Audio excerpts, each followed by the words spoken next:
Hello friends, ಎಲ್ರಿಗೂ ಕೂಡ ನಮಸ್ಕಾರ. ಎಲ್ಲರೂ ಹೇಗಿದ್ದೀರಾ? ನಾನು ತುಂಬ ಚೆನ್ನಾಗಿದ್ದೀನಿ. ಸೊ ನೀವು ಚೆನ್ನಾಗಿದ್ದೀರಾ ಅಂತ ಹೇಳಿ ಈ ವಿಡಿಯೋನ ಶುರು ಮಾಡ್ತಾ ಇದ್ದೀನಿ. ಸೊ ಇವತ್ತಿನ ಈ ವಿಡಿಯೋದ ಒಂದು ಟಾಪಿಕ್ ಏನು ಅಂತಂದರೆ, ಮುಖ್ಯವಾಗಿ ಈ ಒಂದು ಟೈಮಲ್ಲಿ ಎಲ್ಲ ಮಕ್ಕಳಿಗೂ ಕೂಡ ಚಿಕನ್ ಪಾಕ್ಸ್ ಅಥವಾ ಅಮ್ಮ ಆಗೋದು ಅಥವಾ ಸಿಡ್ಬು ಅಂತ ಹೇಳ್ತಾರೆ. ಸೊ ಈ ಒಂದು ಸಾಂಕ್ರಾಮಿಕ ರೋಗ ಅಂತಲೇ ಹೇಳಬಹುದು.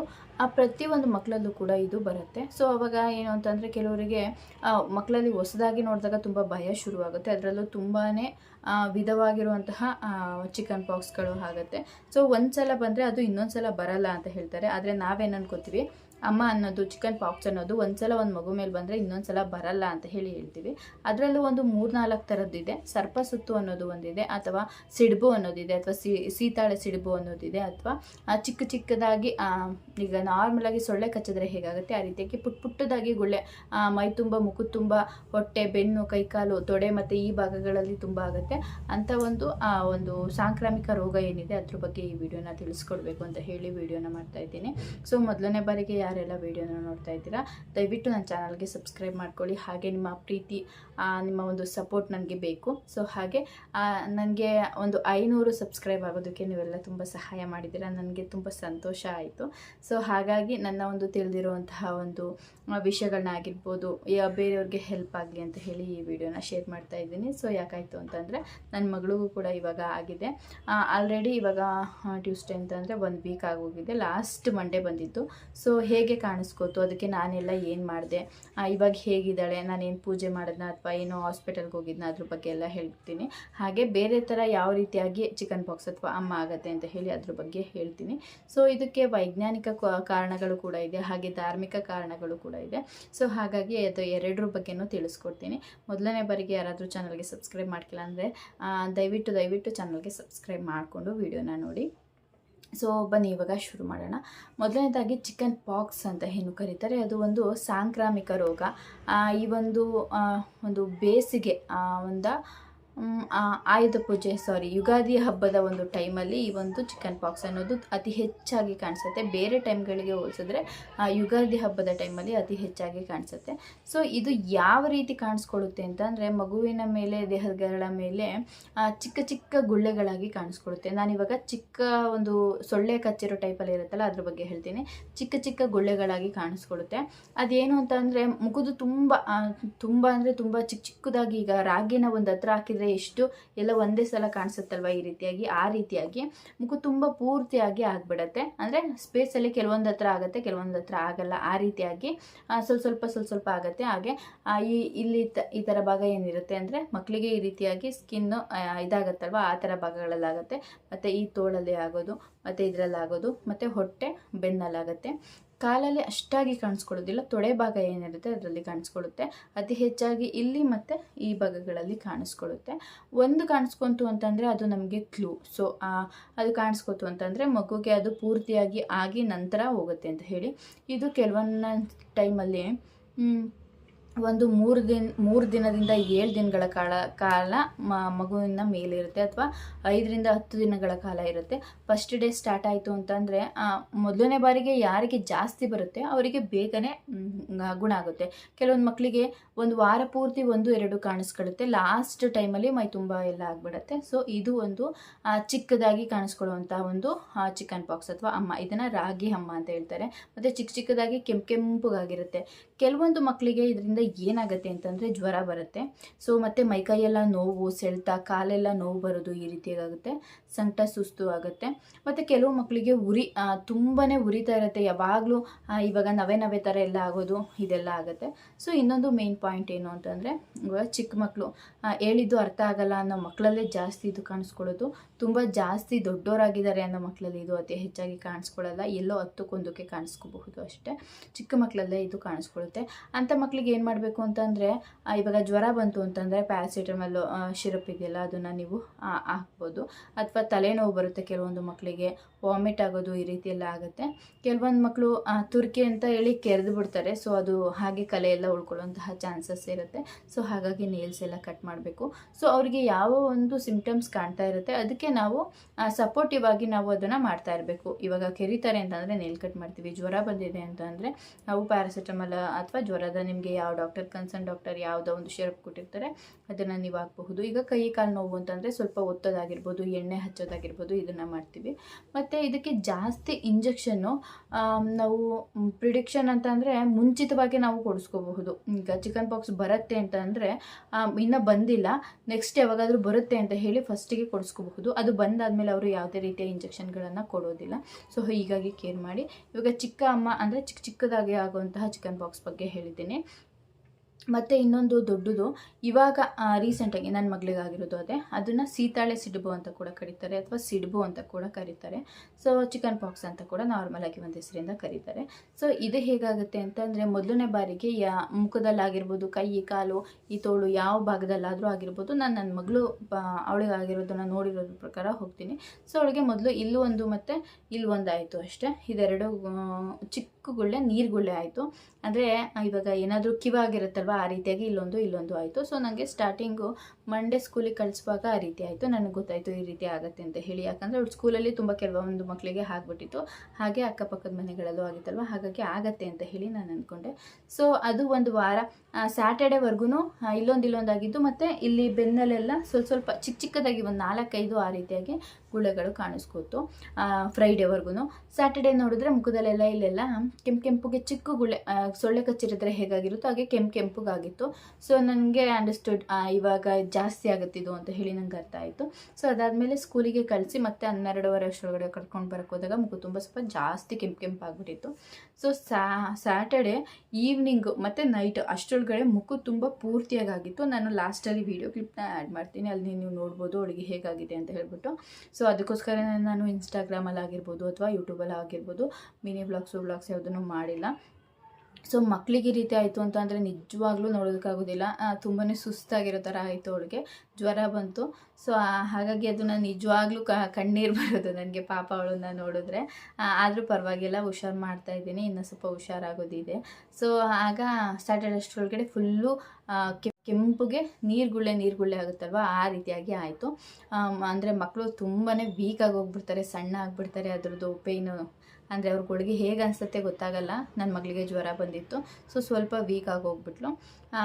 ಅದು ಚಿಕ್ಕದಾಗಿ ಗುಳ್ಳೆಗಳೆಲ್ಲ ಮುಖ ತುಂಬ ಸ್ಟಾರ್ಟ್ ಆಯಿತು. ಆಮೇಲೆ ಬೆನ್ನಲ್ಲಿ ಸ್ಟಾರ್ಟ್ ಆಯಿತು, ಆಮೇಲೆ ಹೊಟ್ಟೆಲಿ ಸ್ಟಾರ್ಟ್ ಆಯಿತು, ಕೈಯಲ್ಲೆಲ್ಲ ಸ್ಟಾರ್ಟ್ ಆಯಿತು. ಫುಲ್ಲು ಮುಖದ ತುಂಬ ಆಯಿತು. ಈಗ ಚಿಕ್ಕ ಮಕ್ಕಳಿಗೆ ಚಿಕ್ಕ ಹಣೆ ಬಟ್ಟಿರ್ತೀವಲ್ಲ ಆ ಒಂದು ಟೈಪಲ್ಲಿ ಫುಲ್ ಮುಖ ತುಂಬ ಎಲ್ಲ ಆಯಿತು. ಮತ್ತು ಸಂಡೇನೂ ಫುಲ್ ಹಾಗೆ ಇತ್ತು. ಮತ್ತು ಮಂಡೇ ಅಷ್ಟರೊಳಗಡೆ ಸ್ವಲ್ಪ ಎಲ್ಲ ಒಣಗೋದಕ್ಕೆ ಶುರು ಆಯಿತು. ಇವತ್ತು ಜಸ್ಟ್ ಸ್ವಲ್ಪ ಒಣಗ್ತಾ ಇದೆ ಅಷ್ಟೇ. ಸೊ ಇನ್ನು ಕಾಲಲ್ಲಿ ಹೊಟ್ಟೆಲೆಲ್ಲ ಸ್ವಲ್ಪ ಒಣಗಿದೆ, ಸ್ವಲ್ಪ ಹಾಗೆ ಇದೆ. ಸೊ ಈ ರೀತಿಯಾಗಿ ನನ್ನ ಮಗಳಿಗೆ ಕಾಣಿಸ್ಕೊತ ಬಂತು. ಸ್ಟಾರ್ಟಿಂಗು ನಾನು ಏನು ಮಾಡಿದೆ, ಇವಾಗ ಅಮ್ಮ ಅಂತ ಯಾಕೆ ಕರೀತಾರೆ ಅಂತ ಹೇಳ್ಬಿಡ್ತೀನಿ. ಹಾಗೆ ಇಂಗ್ಲೀಷಲ್ಲಿ ಇದಕ್ಕೆ ವೈರಸ್ಸಿಗೆ ಏನಂತ ಕರೀತಾರೆ ಅಂತ ಹೇಳ್ಬಿಡ್ತೀನಿ. ನಾನು ಅದನ್ನು ಕೂಡ ನೋಡಿಕೊಂಡೆ. ಈ ಥರ ಏನಾದರೂ ಆಯಿತು ಅಂತಂದರೆ ಬೇಗ ಅದು ಹೇಗಿರುತ್ತೆ, ಏನೋ ಮಕ್ಕಳಿಗೆ ಯಾವ ರೀತಿ ಆಗುತ್ತೆ ಅಂತ ಹೇಳಿ ಎಲ್ಲ ನೋಡ್ಕೊಂಡ್ಬಿಡ್ಬೇಕು. ಸೊ ಇವಾಗ ಚಿಕನ್ ಪಾಕ್ಸ್ ಅಂತ ಹೇಳಿ ಇಂಡಿಯಾದಲ್ಲಿ ಅಮ್ಮ ಅಂತ ಹೇಳಿ ಯಾಕೆ ಕರೀತಾರೆ ಅಂತಂದರೆ, ಒಬ್ಬ ಜ್ವರಾಸುರ ಅಂತ ಹೇಳಿ ಒಬ್ಬ ರಾಕ್ಷಸ ಇದ್ದಂತೆ. ಅವನು ಅತಿ ಹೆಚ್ಚಾಗಿ ಮಕ್ಕಳಿಗೆ ಜ್ವರ ಕೊಟ್ಟು ಸಾಯಿಸ್ತಾ ಇದ್ದಂತೆ. ಅದಕ್ಕೆ ತಾಯಿ ಶೀತಲ ಮಾತೆ ಅಂತ ಹೇಳಿ ಒಬ್ಬಳು ದೇವತೆ ಮಕ್ಕಳನ್ನ ರಕ್ಷಿಸೋದಕ್ಕೋಸ್ಕರ ಅಂತಾನೆ. ಸೊ ಅವಳು ಮಕ್ಕಳಿಗೆ ಏನು ರೀತಿ ಏನಾದರೂ ಆಯಿತು ಅಂತಂದರೆ ತಾನು ದೇಹದೊಳಗಡೆ ಹೋಗಿ ಜ್ವರದಿಂದ ಏನಾದ್ರೂ ಗುಳ್ಳೆಗಳೆಲ್ಲ ಕಾಣಿಸ್ಕೊಳುತ್ತಲ್ಲ ಅದನ್ನೆಲ್ಲ ಶೀತಲೀಕರಿಸಿ, ಅಂದರೆ ಅದನ್ನು ಪ್ಯೂರಿಟಿ ಮಾಡಿ ಮಕ್ಕಳನ್ನ ಕಾಪಾಡ್ಕೋತಾ ಇದ್ಲಂತೆ. ಸೊ ಹಾಗಾಗಿ ಇದಕ್ಕೆ ತಾಯಿನೇ ಮಕ್ಕಳು ಮೇಲೆ ಇದ್ದಾಳೆ ಅಂತ ಹೇಳಿ ಅವಳಿಗೆ ಪೂಜೆ ಮಾಡಿ ಶಾಂತಿ ಮಾಡೋದು ಅಂತ ಹೇಳಿ ಇದನ್ನು ಅಮ್ಮ ಅಂತ ಹೇಳಿ ಕರೀತಾರೆ. ಸೊ ಇದಕ್ಕೆ ಅಮ್ಮ ಅಂತ ಹೇಳಿ ಕರೆದ್ರೆ ಹಾಗೆ ಇಂಗ್ಲೀಷಲ್ಲಿ ಏನಂತ ಕರೀತಾರೆ ಅಂತ ಹೇಳಿ ತೋರಿಸ್ಬಿಡ್ತೀನಿ. ಹಾಗೆ ಇದಕ್ಕೆ ಪ್ರತಿ ವರ್ಷ ಶೀತಲ ಅಷ್ಟಮಿ ಅಂತ ಹೇಳಿ ಬರುತ್ತಂತೆ. ಆ ಒಂದು ಟೈಮಲ್ಲಿ ಈ ಒಂದು ದೇವರಿಗೆ ಮನೆಯಲ್ಲಿ ಯಾವುದೇ ರೀತಿ ಮಕ್ಕಳಿಗೆ ಆಗಲಿ ದೊಡ್ಡವ್ರಿಗೆ ಆಗಲಿ ಈ ರೀತಿಯಾಗಿ ಆಗಬಾರ್ದು ಅಂತ ಹೇಳಿ ಮುನ್ನೆಚ್ಚರಿಕೆಯಿಂದ ಕೆಲವೊಂದು ಪ್ರಸಾದ ನೈವೇದ್ಯಗಳನ್ನು ಮಾಡಿ ಪೂಜೆ ಮಾಡ್ತಾರೆ ಅಂತ ಹೇಳಿ ಕೂಡ ನಾವು ಇದನ್ನು ನಂಬಿದ್ದೀವಿ. ಸೊ ಅದು ನಿಜನೂ ಹೌದು. ಯಾಕಂತಂತಂದರೆ ಪಾಸಿಟಿವ್ ಎಲ್ಲ ಇರುತ್ತೆ, ನೆಗೆಟಿವ್ ಎಲ್ಲ ಇರುತ್ತೆ. ವೈಜ್ಞಾನಿಕ ಕಾರಣ ಇದ್ದಂಗೆ ಧಾರ್ಮಿಕ ಕಾರಣಗಳು ಕೂಡ ಇರುತ್ತೆ. ಸೊ ಹಾಗಾಗಿ ಇದನ್ನು ಕೂಡ ನಾವು ಮಾಡಬೇಕು, ಇದು ಮುಖ್ಯವಾಗಿರುತ್ತೆ. ನಾನು ಮೊದಲನೇ ದಿನ ಒಂದು ಸೋಮವಾರ ಕಾಣಿಸ್ಕೋತಲ್ವ, ಅವಾಗ ನನಗೆ ಗೊತ್ತಾಯಿತು ಇದು ಹೀಗೆ ಆಗುತ್ತೆ ಅಂತ ಹೇಳಿ ಅವತ್ತೇ ಒಂದು ಮೊಸರನ್ನ ಮಾಡಿ ಪೂಜೆ ಮಾಡಿದೆ. ಸೊ ಸೋಮವಾರ ಮನೆ ದೇವ್ರ ವಾರ ಆಗಿರೋದ್ರಿಂದ ಮೊಸರನ್ನ ಮಾಡಿ ಪೂಜೆ ಎಲ್ಲ ಮಾಡಿದೆ. ಆನಂತರ ಹಾಗೆ ಡೈಲಿ ಬಕೆಟಲ್ಲಿ ಸ್ನಾನ ಮಾಡಿಸ್ತೀನಲ್ವ, ಆ ಒಂದು ಟೈಮಲ್ಲಿ ಅವಳಿಗೆ ಬೇವಿನ ಸೊಪ್ಪನ್ನ ನೀರಲ್ಲಿ ಹಾಕ್ಬಿಟ್ಟು ಮತ್ತೆ ಅವಳಿಗೆ ಸ್ನಾನ ಮಾಡಿಸ್ತಾ ಬಂದೆ. ಸ್ಯಾಟರ್ಡೇವರೆಗೂ ನಾನು ಹಾಗೇ ಮಾಡಿಸ್ಕೊಂಡು ಬಂದೆ. ಅದಾದಮೇಲೆ ಮತ್ತೆ ಅದು ಸ್ಯಾಟರ್ಡೇ ಏನು ಜಾಸ್ತಿ ಕಾಣಿಸ್ಕೊತಲ್ವಾ, ಆವಾಗ ನಾನೇನು ಮಾಡಿದೆ, ಸಂಡೇ ಅದನ್ನು ಫುಲ್ಲು ಬೇವಿನ ಸೊಪ್ಪನ್ನ ಮೈಗೆಲ್ಲ ಹಚ್ಬಿಟ್ಟು ಸ್ನಾನ ಮಾಡಿಸೋಣ ಅಂತ ಹೇಳಿ ಅಂದ್ಕೊಂಡೆ. ಅದೇ ರೀತಿಯಾಗಿ ಬೇವಿನ ಸೊಪ್ಪನ್ನು ಪೇಸ್ಟ್ ಮಾಡಿ ಅದರೊಳಗಡೆ ಸ್ವಲ್ಪ ರಾಗಿ ಹಿಟ್ಟನ್ನು ಹಾಕಿ ಮಕ್ಕಳಿಗೆ ಹಚ್ಚಿ ಸ್ವಲ್ಪ ಹೊತ್ತು ಬಿಡಬೇಕು, ಒಂದು ಅರ್ಧ ಗಂಟೆ. ಆದರೆ ಕೆಲವೊಂದು ಮಕ್ಕಳು ತಡ್ಕೊಳ್ಳೋದಿಲ್ಲ, ಎಸ್ಪೆಷಲಿ ನನ್ನ ಮಗಳು ತಡ್ಕೊಳ್ಳೋದೇ ಇಲ್ಲ. ಒಂದು ವಿಡಿಯೋ ಕ್ಲಿಪ್ಪಿಂಗ್ ಬೇಕಿದ್ರೆ ಹಾಕ್ಬಿಡ್ತೀನಿ. ಕೈಗೆ ಹಿಂಗೆ ಹಚ್ಚೋಕ್ಕೆ ಸ್ಟಾರ್ಟ್ ಮಾಡಿದ್ದು ಮತ್ತೆ ಅದನ್ನು ಸ್ನಾನ ಮಾಡಿಸೋವರೆಗೂ ಒಂದೇ ಪಿಚ್ಚಲ್ಲಿ ಕಿರುತ್ತಾನೆ ಇರ್ತಾಳೆ. ಸೊ ಅದನ್ನು ಮನೆ ಒಳಗಡೆ ಕೇಳ್ಕೊಂಡಿರೋದಕ್ಕೂ ಆಗೋದಿಲ್ಲ, ಹಾಗಾಗಿ ಬಿಡುತ್ತೆ. ಸೊ ಹಾಗಾಗಿ ನಾನು ಹಚ್ಬಿಟ್ಟು ಒಂದು 5-10 ನಿಮಿಷ ಹೇಗೆಯೂ ಕಾಡಿ ಪಾಡಿ ಏನೇನಾದರೂ ಮಾಡಿಕೊಂಡು ಒಂದು 5-10 ನಿಮಿಷ ಬಿಟ್ಬಿಟ್ಟು ಆಮೇಲೆ ನಾನು ಸ್ನಾನ ಮಾಡಿಸ್ಬಿಟ್ಟೆ. ಸೊ ಇವಾಗ ಹಂಗೆ ಮಾಡಿಸ್ತಾ ಇದ್ದೀನಿ. ಒಂದು ಸಂಡೇ ಮಾಡಿಸಿದ್ದೀನಿ, ಮಂಡೇ, ಇವತ್ತು ಟ್ಯೂಸ್ಡೇ, ಇವತ್ತು ಮಾಡಿಸಿದ್ದೀನಿ. ಅದೆಲ್ಲ ಹೋಗೋವರೆಗೂ ಹಾಗೆ ಜಸ್ಟ್ ನಾರ್ಮಲಾಗಿ ಏನು ಸ್ನಾನ ಮಾಡಿಸ್ತೀವಿ ಹಾಗೆ ಹಚ್ಚೋದು, ಆಮೇಲೆ ಸ್ನಾನ ಮಾಡಿಸೋದು, ಆ ರೀತಿಯಾಗಿ ಮಾಡ್ಕೊಂಡು ಹೋಗ್ತಾ ಇರ್ತೀನಿ. ಸೊ ಇದಕ್ಕೆ ವೈಜ್ಞಾನಿಕ ಕಾರಣ ಏನು ಅಂತ ಹೇಳಿ ಕೂಡ ನೋಡ್ಬಿಡ್ತೀನಿ. ಇದನ್ನು ವೆರೆಸಿಲ್ಲ ಅಂತ ಹೇಳಿ ಕರೀತಾರಂತೆ. ಈ ಒಂದು ವೈರಸ್ಸನ್ನು ವೆರೆಸಿಲ್ಲ ಅಂತ ಹೇಳಿ ಕರೀತಾರೆ. ಇದು ಗಾಳಿಯಲ್ಲಿ ಬರುವಂತಹ ಒಂದು ಸಾಂಕ್ರಾಮಿಕ ರೋಗ ಅಂತ ಹೇಳಿ ಹೇಳ್ತಾರೆ. ಇದರಿಂದ ಮಕ್ಕಳಿಗೆ ಒಂದು ಸ್ವಲ್ಪ ಬ್ಯಾಕ್ಟೀರಿಯಾಸ್ ಜಾಸ್ತಿ ಆಗ್ತಾ ಇರುತ್ತೆ, ಉರಿ ಊತ ಬರುತ್ತಂತೆ, ತಲೆನೋವು, ತಲೆಭ್ರಾಂತು ಅಲ್ಲ, ತಲೆನೋವು ಮತ್ತು ಮೈಕೈ ನೋವು, ಸುಸ್ತು ಇದೆಲ್ಲ ಆಗುತ್ತಂತೆ. ಕೆಲವು ಮಕ್ಕಳು ಅತಿಯಾಗಿ ಉಜ್ಜೋದು, ಕೆರ್ಕೊಳ್ಳೋದು ಇದನ್ನೆಲ್ಲ ಮಾಡ್ತಾರೆ ಅಂತ ಹೇಳಿ ಕೂಡ ಇದೆ. ಸೊ ಹಾಗೆ ಇದಕ್ಕೆ ಸುಸ್ತು, ಜ್ವರ, ಹಸುವಿನ ಕೊರತೆ, ಸಾಂಕ್ರಾಮಿಕ ರೋಗ ಅಂತ ಅಂದರೆ ಒಬ್ಬರಿಂದ ಒಬ್ಬರು ಮಕ್ಕಳಿಗೆ ಬರುತ್ತೆ ಅಂತ ಹೇಳಿ. ಸೊ ನಾನು ಇದನ್ನು ವಾಯುಗಾಮಿ ಕಾಯಿಲೆ ಅಂತ ಕೂಡ ಹೇಳಿದ್ದಾರೆ. ಅಲ್ಲಿಗೆ ಅಂಡರ್ಸ್ಟುಡ್, ಗಾಳಿ ಮುಖಾಂತರ ಬರುತ್ತೆ. ಒಂದು ಮಕ್ಕಳಿಗೆ ಆಯಿತು ಅಂತಂದರೆ ಕಂಟಿನ್ಯೂಸ್ ಆಗಿ ಹಾಕ್ತಾನೆ ಇರುತ್ತೆ. ಇದರಲ್ಲಿ ಇನ್ನೊಂದು ಸರ್ಪ ಸುತ್ತು ಅಂತಲೂ ಇದೆಯಂತೆ. ಸೊ ಅದು ನನಗೆ ಗೊತ್ತಿಲ್ಲ. ಸೊ ಇದರಿಂದ ಮುಂಚೆ ಎಲ್ಲ ಏನು ಅಂತಂದರೆ ವ್ಯಾಕ್ಸಿನ್ ಇಲ್ಲದೇ ತುಂಬ ಜನ ಸತ್ತೋಗಿದ್ದಾರಂತೆ. ಸೊ ಇದರಿಂದ ಸತ್ತೋಗ್ತಾ ಇರೋ ಸಂಖ್ಯೆನ ಕಡಿಮೆ ಮಾಡೋದಕ್ಕೆ ಅಂತ ಹೇಳಿ 2013 ಏನೋ ಇದಕ್ಕೆ ವ್ಯಾಕ್ಸಿನ್ನು ಕೂಡ ಕಂಡುಹಿಡಿದಿದ್ದಾರಂತೆ. ಇದರಿಂದ ಅವನಿಗೆ ಸಾಂಕ್ರಾಮಿಕ ರೋಗ ಹೆಚ್ಚಾಗಿದೆಯಾ ಹೇಗೆ ಅಂತ ಹೇಳಿ ಟೆಸ್ಟ್ ಎಲ್ಲ ಮಾಡಿಸ್ಬೋದು. ಅದು ಅಲ್ಲದೆ ನಾವು ಹಾಸ್ಪಿಟಲಲ್ಲಿ ಮುಂಚಿತವಾಗಿ ನಾವು ಇಂಜೆಕ್ಷನ್ನ ಕೊಡಿಸ್ಬೋದು. ಇದನ್ನು ಇಂಗ್ಲೀಷಲ್ಲಿ ವೆರಾಸಿಲಾ ವೈರಸ್ ಅಂತ ಹೇಳಿ ಕರೀತಾರೆ. ನಮಗೆ ನಾರ್ಮಲ್ ಆಗಿ ಇಂಡಿಯಾದಲ್ಲಿ ಅಮ್ಮ ಅಂತ ಕರೀತಾರೆ. ಸೊ ಹಾಗಾಗಿ ನಾವು ಅಮ್ಮ ಅಂತಲೇ ಕರಿತೀವಿ, ಅಥವಾ ಸಿಡುಬು ಅಂತ ಕರಿತೀವಿ. ಇದು ಸಾಂಕ್ರಾಮಿಕ ರೋಗ ಆಗಿರುತ್ತೆ. ಭಯ ಪಡೋ ಅವಶ್ಯಕತೆ ಇಲ್ಲ. ಮುಂಚೆ ಎಲ್ಲ ಇದಕ್ಕೆ ಔಷಧಿ ಇಲ್ಲದೇ ಮಕ್ಕಳು ಸಿಡುಬು ಬಂದು ಸತ್ತೋದ್ರು, ಪ್ಲೇಗ್ ಬಂದು ಸತ್ತೋದ್ರು ಅಂತ ಎಲ್ಲ ಮುಂಚೆಯಿಂದನೇ ಇದೆ. ಸೊ ಸಿಡುಬು ಅಂತಂದರೆ ಹೀಗಿರುತ್ತೆ ಅಂತ ನಾನು ಅಂದ್ಕೊಂಡಿರಲಿಲ್ಲ. ನನ್ನ ಮಗಳಿಗೆ ಈ ರೀತಿಯಾಗಿ ಆಗಿತ್ತು. ಸೊ ಹಾಗಾಗಿ ಇವಾಗ ನನ್ನ ಮಗಳಿಗೆ ಲಾಸ್ಟ್ ಟೈಮು ಚಿಕ್ಕದು ಗುಳ್ಳೆ ಆಗಿತ್ತಲ್ಲ, ಆ ಅಮ್ಮ ಆಗಿತ್ತು. ಮತ್ತು ಇವಾಗ ಈ ಸಲ ಆಗಿದೆ. ಈ ಥರ ಆಗಿರೋದು ಮತ್ತೆ ಇನ್ನೊಂದು ಸಲ ಈ ಮಕ್ಕಳಿಗೆ ಹಾಕಲ್ಲ. ಒಂದು ಸಲ ಒಂದು ಮಗುವಿನ ಮೇಲೆ ಬಂತು ಅಂತಂದರೆ ಅದು ಮತ್ತೆ ರಿಪೀಟ್ ಆಗಿ ಬರಲ್ವಂತೆ. ಸೊ ನೆಕ್ಸ್ಟ್ ಟೈಮ್ ಬಂತು ಅಂತಂದರೆ ಮಗುವಿಗೆ ರೋಗ ನಿರೋಧಕ ಶಕ್ತಿ ಆವಾಗ ಇರುತ್ತಂತೆ. ಸೊ ಅದನ್ನು ತಡ್ಕೊಳ್ಳೋ ಅಂಥ ಶಕ್ತಿ ಇರುತ್ತೆ. ಸೊ ಪರವಾಗಿಲ್ಲ, ಒಂದೇ ಸಲ ಬಂದರೆ ಸಾಕು, ಮಕ್ಕಳನ್ನ ನೋಡೋದಕ್ಕಾಗೋದಿಲ್ಲ. ಈ ಒಂದು ಟೈಮಲ್ಲಿ ನನಗಂತೂ ತುಂಬಾ ಬೇಜಾರಾಯಿತು. ಈ ಒಂದು ಟೈಮಲ್ಲಿ ಮಕ್ಕಳಿಗೆ ಏನು ತಿನ್ನಿಸ್ಬೇಕು ಅಂತಂದರೆ ಹೀಟ್ ಆಗೋವಂತಹ ಪದಾರ್ಥಗಳನ್ನ ತಿನ್ನಿಸ್ಬಾರ್ದು. ಸ್ವಲ್ಪ ಕೂಲಾಗಿರೋವಂತಹ ಪದಾರ್ಥಗಳನ್ನ ತಿನ್ನಿಸ್ಬೇಕಾಗತ್ತೆ.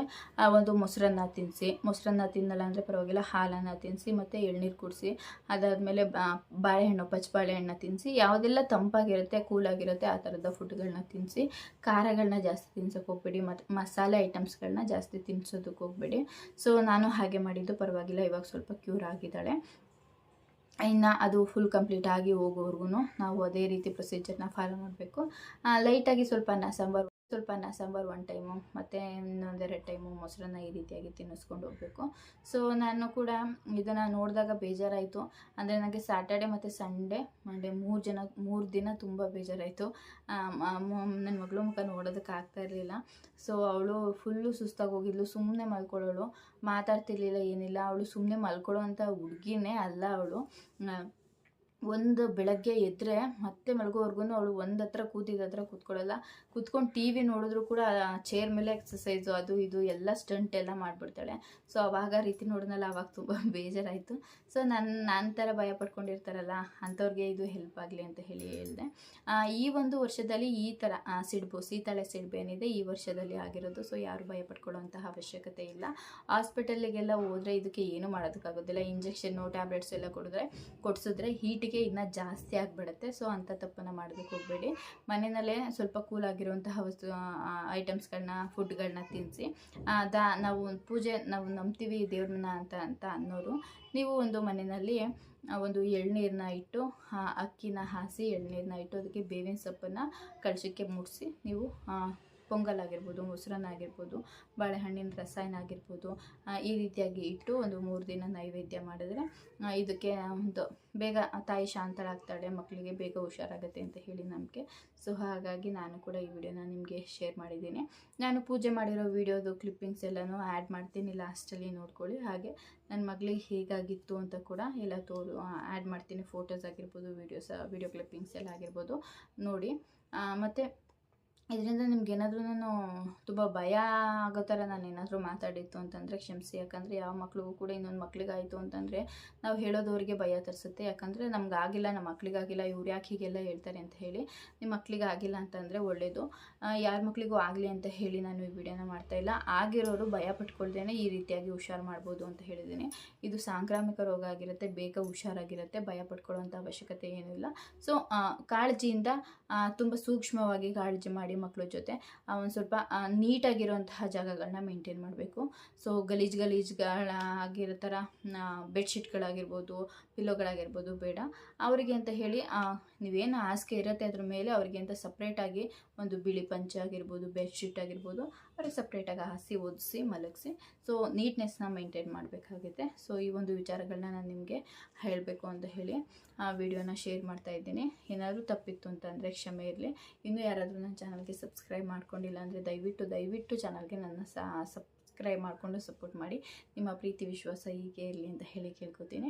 ನಾನು ಕೂಡ ಮಿನಿ ವ್ಲಾಗ್ಸ್ನ ಶೂಟ್ ಮಾಡಿ ಇನ್ಸ್ಟಾಗ್ರಾಮಲ್ಲೇ ಹಾಕ್ತಿದ್ದೀನಿ. ಇಷ್ಟ ಇತ್ತು ಅಂತಂದರೆ ಫಾಲೋ ಮಾಡ್ಬೋದು. ಯಾವುದೇ ರೀತಿಯಾಗಿ ಕಂಟಿನ್ಯೂಸ್ ಫುಡ್ಡು ಆ ಥರ ಏನೂ ಇಲ್ಲ. ನಾರ್ಮಲ್ ನನ್ನ ಡೈಲಿ ರೊಟೀನ್ಗಳಿರುತ್ತೆ ಅದನ್ನು ಹಾಕ್ಕೊಂಡು ಹೋಗ್ತೀನಿ. ಡೈಲಿ ಕೂಡ ಹಾಕೋದಕ್ಕೆ ಆಗ್ತಾಯಿಲ್ಲ. ಯಾಕಂದರೆ ಮಗಳು ಎಕ್ಸಾಮ್ ಎಲ್ಲ ಮುಗಿದು ಮನೆಯಲ್ಲಿದ್ದಾಳೆ. ಸೊ ಅವಳನ್ನ ಹೇಗೆ ಎಂಗೇಜ್ ಮಾಡಬೇಕು ಇದನ್ನೆಲ್ಲ ಸಪ್ರೇಟಾಗಿ ಇನ್ನೊಂದು ವೀಡಿಯೋನ ಮಾಡ್ತೀನಿ.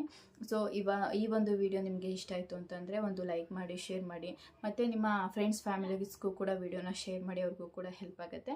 ವಿಡಿಯೋ ಬಗ್ಗೆ ನಿಮ್ಮ ಅನಿಸಿಕೆ ಏನು ಅಂತ ಹೇಳಿ ಕಮೆಂಟ್ ಮೂಲಕ ತಿಳಿಸಿ. ಧನ್ಯವಾದಗಳು. ಮತ್ತು ಮುಂದಿನ ವಿಡಿಯೋದಲ್ಲಿ ಸಿಗ್ತೀನಿ. ತಪ್ಪದೇ ಸಬ್ಸ್ಕ್ರೈಬ್ ಮಾಡ್ಕೊಳ್ಳಿ friends. Thank you so much. ನಿಮಗೆ ಹೇಗಾಯಿತು ಅಂತ ಹೇಳಿ ಫೋಟೋಸ್ ಕೂಡ ಆ್ಯಡ್ ಮಾಡ್ತಾಯಿದ್ದೀನಿ. ಇದು ಫಸ್ಟ್ ಇರುವಂಥದ್ದು. ಸೊ ಅದಾದಮೇಲೆ ಈ ರೀತಿಯಾಗಿ ಆಯಿತು. ಸ್ಯಾಟರ್ಡೇ ಸಂಜೆ ಬರೋಷ್ಟರೊಳಗಡೆ ಮತ್ತು ಇವಾಗಲೇ ಸ್ವಲ್ಪ ಎಲ್ಲ ಬೇವಿನ ಸೊಪ್ಪೆಲ್ಲ ಹಚ್ಚಿರೋದ್ರಿಂದ ಈ ರೀತಿಯಾಗಿ ಸ್ವಲ್ಪ ಕಡಿಮೆ ಆಗ್ತಾಯಿದೆ. ಮುಂಚೆ ಚಿಕ್ಕದಾಗಿ ಕಾಣಿಸ್ಕೊಂಡಿದ್ದು ಒಂದು 3-4 ಅಷ್ಟೇ. ಆಮೇಲೆ ಸ್ವಲ್ಪ ತುಂಬಾ ಜಾಸ್ತಿ ಆಗೋಯಿತು. ಸೊ ಅಂಥ ಟೈಮಲ್ಲಿ ನಾನು ಸ್ವಲ್ಪ ಬೇವಿನ ಸೊಪ್ಪನ್ನೆಲ್ಲ ಹಚ್ಚಿ ನೀಟಾಗಿ 5 ನಿಮಿಷ ಬಿಟ್ಟು ಆಮೇಲೆ ಸ್ನಾನ ಎಲ್ಲ ಮಾಡಿಸ್ತಾ ಇದ್ದೆ. ಹಾಗೆ ದೇವ್ರ ಪೂಜೆ ಎಲ್ಲ ಮಾಡಬೇಕು ಅಂತ ಹೇಳಿ ಪೂಜೆ ಕೂಡ ಎಲ್ಲ ಮಾಡಿದ್ದೀನಿ. ಅದನ್ನು ನಾನು ಇನ್ಸ್ಟಾಗ್ರಾಮಲ್ಲಿ ಮಿನಿ ವ್ಲಾಗಲ್ಲಿ ಹಾಕಿದ್ದೀನಿ. ಸೊ ನೀವು ಅಲ್ಲಿ ಬಂದು ನೋಡಬಹುದು. Thank you.